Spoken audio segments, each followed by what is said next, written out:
Welcome to CEO Money. I'm Michael Yorba. Thanks for joining us. I've got Mish Schneider, Director of Trading Research and Education at Marketguage.com with me. Mish, welcome to the show. Hi, thank you for having me back. Okay. By the way, I just want to point out I have my orange here on for Halloween, so happy Halloween to everybody. Happy Halloween. Okay. We've got a lot of turmoil, a lot of gnashing of teeth out there in the world, wondering what's going to happen next.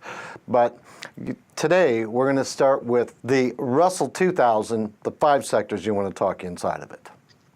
Yes, and the reason why I want to point out those particular groups, those 6 instruments, is because they have been extraordinarily reliable in not only showing what the next direction of the market is, showing any disparity between what that group of stocks are doing versus what some of the other stocks are doing, like, for example, FANG.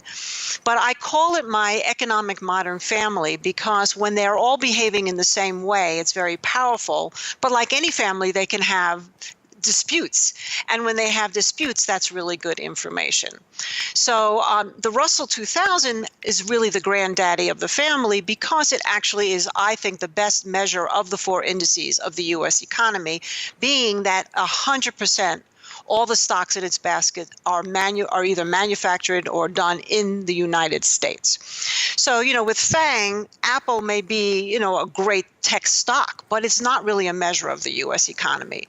That it doesn't mean that it doesn't have some influence in the U.S. economy. Obviously, the more people who buy iPhones, et cetera. But really, when you're looking at the Russells, you're looking at the manufacturing section. And then the 5 sectors all relate to that. So I look at retail and the brick and mortar retail, not Amazon, but really how the malls are doing, how the stores are doing. And that symbol would be XRT. I also look at transportation, which is something that Charles Dow looked at, 150 years ago as a big key, because if you have manufacturing Russells as really supply, what the transportation shows you is the demand, how goods are moving throughout the country, planes, trains, and automobiles, so to speak. And then from there, we look at the regional banks, not the big banks, but the smaller community banks, which took a huge hit recently, but it really gives you an idea of how much people are borrowing, building businesses, buying houses, et cetera, within the communities. And then finally, there are 2 more speculative areas, semiconductors, which is tech. That does have obviously an influence in Silicon Valley. It is in the United States, but it also has a speculative component to it. And then biotech, finally, which really is the most speculative area in the market. When people are feeling very confident, they will get into the biotech space. So then if you put that all together, it really gives you a powerful macro look at the market. Okay, what is it telling you when you look at the family? Okay, well, when I look at the family, just reaching over to get my charts up here. If we look at them on a weekly basis so that we don't get all caught up on a very small time frame, all of them up until today had failed a 50-week moving average. What made that significant, particularly with the Russell 2000, it was holding that 50-week moving average since before the election in 2016. So that's a significant break in trend. Does that mean it goes into a bear market? No, but it certainly put up all those warning flags that we had. And the IWM started breaking down even when the Dow was going to new highs, so you could see that that was going to be short-lived. So right now, IWM, transportation, IYT, semiconductors, which was really the first to break down, and regional banks are all significantly under their 50-week moving averages. And the same thing, by the way, with biotech.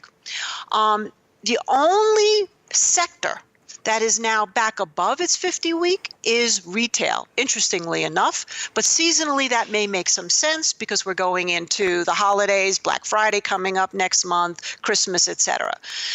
So what that's telling me right now is this bounce that we're getting, it would have to be pretty darn significant to get back over those 50-week moving averages in order for me to say that, everything is fine. You jump back in the water and have no fear in the market. I still have fear in this market. I think this is a tradable bounce, but how sustaining it is depends on, the sort of the macro factors that have been influencing the market. Let's talk about some of those other factors, one of which is commodities versus equities, because there's always been a kind of a trade-off there. Once in a while, they'll rally together, but not often. That is correct. So like, for example, when you and I both started in the business, commodities were super hot, and equities were not. And so really we are at a 100-year historical low ratio between commodities and equities. Significant? Yes. Does that mean that it's imminent right now to turn around and go the other way? Not necessarily, but there has been a little bit in the recent sell-off of equities and the sort of support and basing that we're seeing in some of the commodities, a flip to a slight buy signal. Now, what's interesting about that ratio is that if you look at a chart of it, every time it has spiked where commodities have gone way up and equities have fallen way down has been throughout some type of crisis. Is it far-fetched to believe that we could have some potential crisis somewhere? Well, considering the geopolitical environment, that isn't far-fetched. Certainly not something we're wishing for, but it's something to look out for. So that's how I'm looking at commodities now. I would say I'd be sort of a very gentle buyer at these levels, particularly the gold miners are the ones that really seem to be holding up the best. Oil went up a lot recently and now is coming down, but it could be coming down into support. It's still holding a long-term breakout on a weekly. And the grains have been so beat up, makes you wonder how much lower can they go. And actually today, for example, soybeans is up a little bit, whereas most of the other grains, coffee's been up, sugar went up and now is consolidating. So, we're looking at really the agriculturals, the miners to potentially lead the way. And let's see what happens here with this oil correction if it starts to hold and go back up.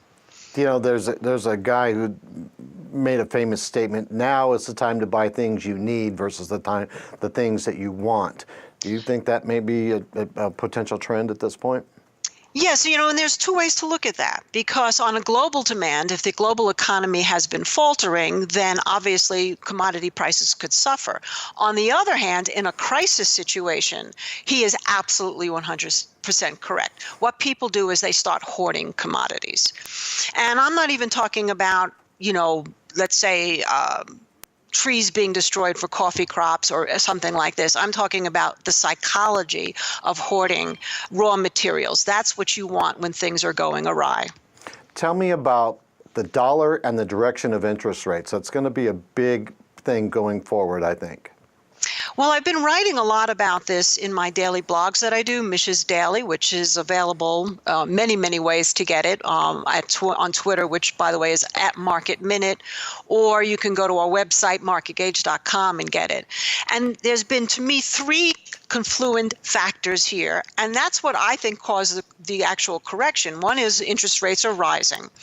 And what's fascinating to me is how this whole political situation is going to play out with Trump putting pressure on Jerome Powell, and Jerome Powell either folding or not folding. Now, I think this little correction here will only embolden him further to keep on his track of firming up those rates, and he has to. Actually, as commodity traders, if the rates start to go artificially low again, it could really spark off an inflation period. And he's trying to keep that at that 2% target, which the Fed has had and is now in place. Number two is the dollar.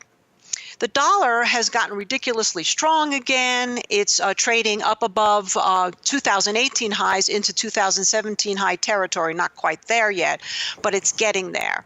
Is it overdone?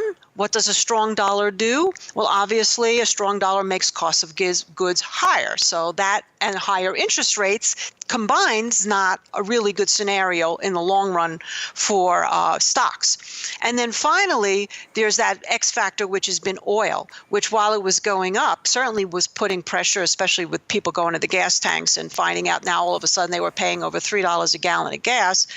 It's come off at some point now, but the thing is that it's still holding relative support on a longer term, so we'll see what happens. If it breaks, because I'm looking at it, just broke on the, it's a daily chart. I know we're talking weekly significance, I'll do that, but it seems to me that it's gotten back into its channel. It's between, what, 72 and right where it is now, about 65-ish. Yeah, and if you want to look at USO as a tradable ETF, Yeah. on the weekly chart, that actually has 1350 as its major support. And it looks like it wants to go down and test that area, so we'll see. But if oil goes down, that's also a double-edged sword. On one level, it's better for consumers. On the other level, it means that global demand may not be so strong. So that's another thing to keep an eye on. So in this bounce that we're getting right now, and I think today's a good day, and it certainly follows up with yesterday when it had what I called a soft landing into some support. Yeah. But really the question is going to be, at one point does the market go, oh, wait a minute, the Fed is now going to raise rates again, and that's going to put pressure on equities. We'll see.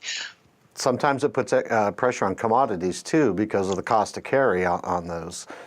So we have to figure out how, is the dollar going to pull back and lift commodities up in the trend, which could be a 100-year low. It's about time for it to change. I wanted to get because you have to come up with a formula of how much of the portfolio needs to stay in equities, go in securities, meaning bonds, or you want to start migrating into commodities as some sort of a inflationary hedge should that occur. We don't know. Well, it's a good point, because right now, what is safe? Right. Bonds used to be the thing that's safe. Anybody who flocked into bonds at the start of this correction got murdered. Right. Because gold used to be safe. Well, like you say, gold is going to be related to the dollar, the strength of the dollar and the rates, but yet gold miners have been holding up pretty well, which is interesting because that's often a lead indicator into gold. And then, in terms of utilities or consumer staples, relatively safe, but actually, you get one correction and they go way down. They haven't really, other than the fact that they've outperformed generally, they're not exactly the safest place to be at this point either. So what is safe? Really, some people would say cash, and a lot of firms have gone into cash at this point. But to me, it would be really to have some part of a portfolio more in some of these commodities, particularly, like I said, miners, with the eye for possibly getting more into it, especially if the dollar starts to back off. Got it. Brilliant. Thank you so much for being a guest on the show today. Thank you so much for having me. I look forward to coming back again. Anytime. This is a good conversation. Okay, you take care. You too. You've been watching CEO Money with Michael Yorba. Thanks for joining us. Follow us on Facebook. Like us on Facebook, follow us on Twitter, and subscribe to our YouTube channel.